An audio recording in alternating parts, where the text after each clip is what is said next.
Hello, my name is Gail Whiffen-Coyle, and I'm the Associate Editor of Friends Journal.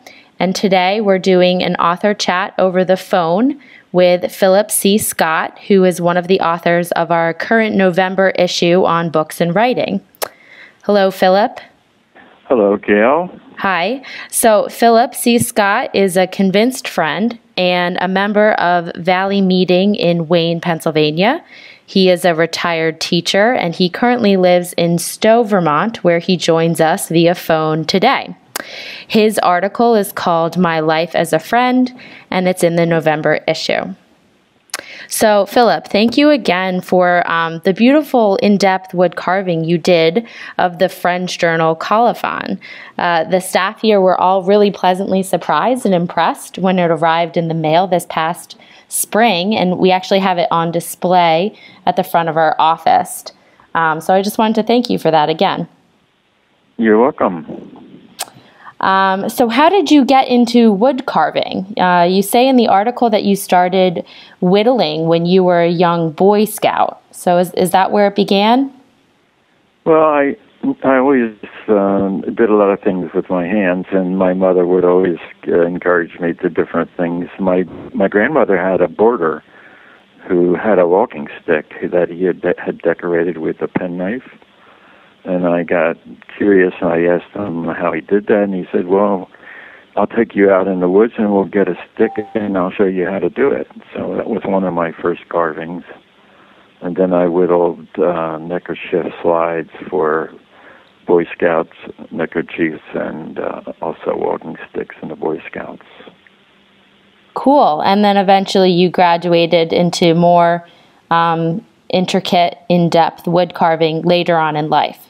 Yeah, well, then I graduated from a very dull Boy Scout knife to very sharp X-Acto knives that you buy in a kit, where you can put replaceable blades into different sized knives, and they're razor sharp, and you can really carve much more easily and do more intricate things.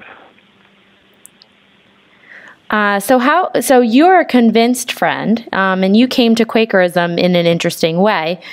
You were in the United States Marine Corps in 1953 after you graduated from college, and then you began having different thoughts about being in the military.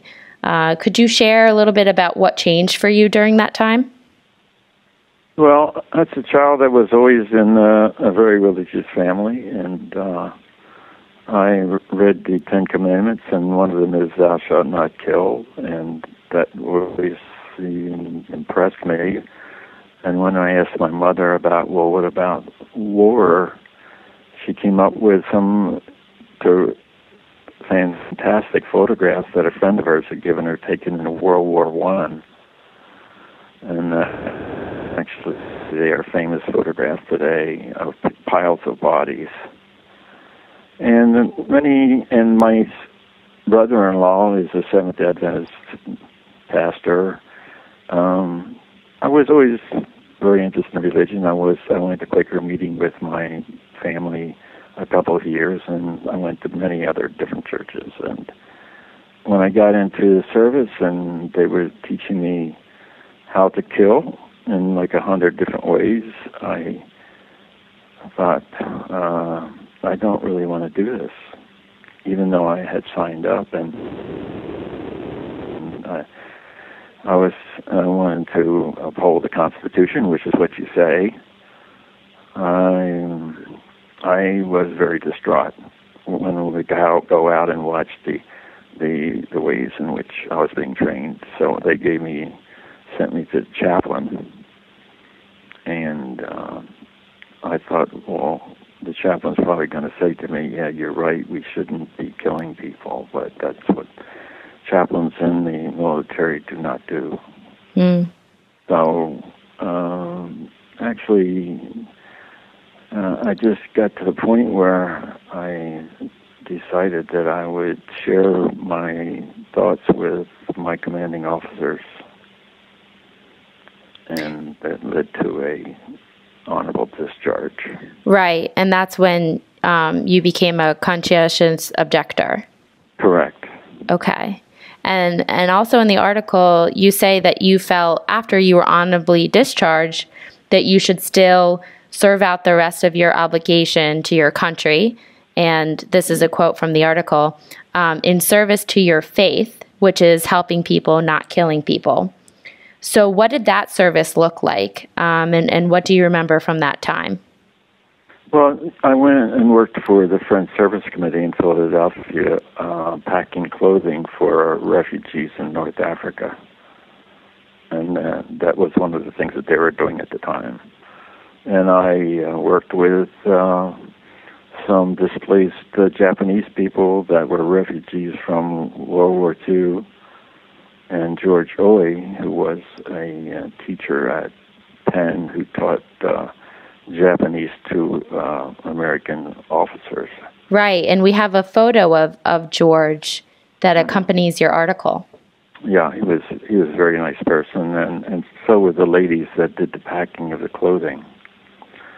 It was a good experience, and then I also went and I worked at the Westtown School at their lake for some time. At the college settlement camp, right? Yeah, that's no. I went there when I taught in Philadelphia at Friends Select School. Okay. Yes. But I did spend some time working at Westtown School. Okay. One summer at their lake.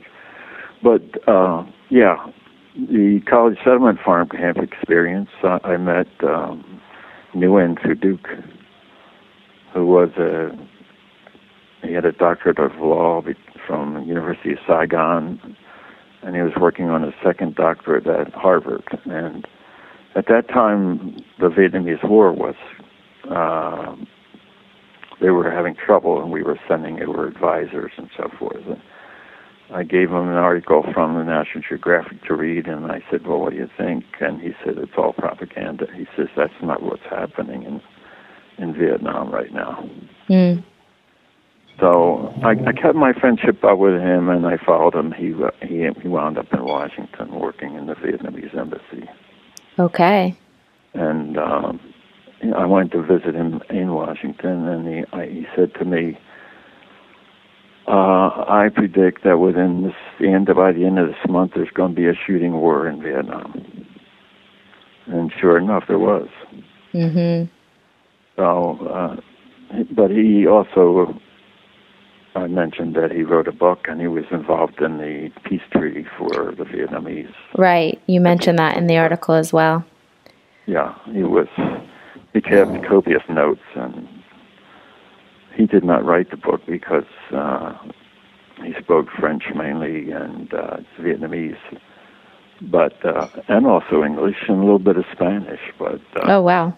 He now lives in Paris, and he's much older than I am, and we no longer communicate.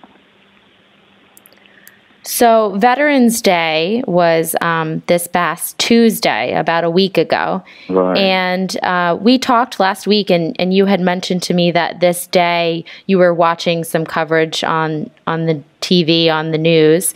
Right. Brings up some strong feelings for you. Could you share a little bit about that? Yes. I think it's so bad that man has not gained enough intelligence to learn how to get along with his fellow man. And all the people that say that they are super religious still go out and condone war. There are lots of religions that still condone war. If religions would not condone war, we would have a much peaceful planet. There's actually up to 25 veterans committing suicide like every week. And you wonder why this is happening. And I feel that it's the reality of what they just went through that is hitting them, and then they just seem to never recover. Mm-hmm. And I feel so sorry for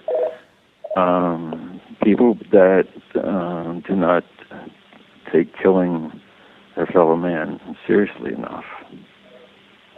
Right. It seems that you say this in your article as well, that there's got to be a better way than how we handle conflict among nations today. There has to be, and that is in the Quaker belief, that nonviolence is a path that we can pursue in order to resolve conflicts, and it doesn't always have to come down to violence. Yeah, so it's getting worse every day. You turn on television, you see there's not a show you can turn on that it's not violent. And actually people pay to watch violence. Mm-hmm. And violence is just like totally accepted today. This Xbox that they give to kids to play these war games are just totally disgraceful. They should be condemned by every religious society in the world. Yeah, the line between reality and fantasy is it can be confused in those games, and it doesn't it sends the wrong message, or it could be received in the wrong way. Well, I saw this happening when I was being trained as a Marine. Mm-hmm. That this was like cowboys and Indians to the guys. That it was they saw it as a game. It was a game, yeah, and they were shooting blanks. When we go out on a 3-day war, they weren't shooting real bullets, and the charade that we were going through was just so totally without realism that I just it was mind-boggling. Mm-hmm. So, then when they get into the front line and they have a sight on their gun and there's a guy's head in there and they pull the trigger, that's a wholly different story. Well, that's all the time that we have today, Philip, but I enjoyed talking with you, and thank you for talking with me today. Okay, anytime. I would love to be on the circuit and preach the peace. Thank you. Everyone can read Philip's article in the November issue of Friends Journal, and it's called My Life as a Friend. All right. Bye-bye, Philip. Thank you very much.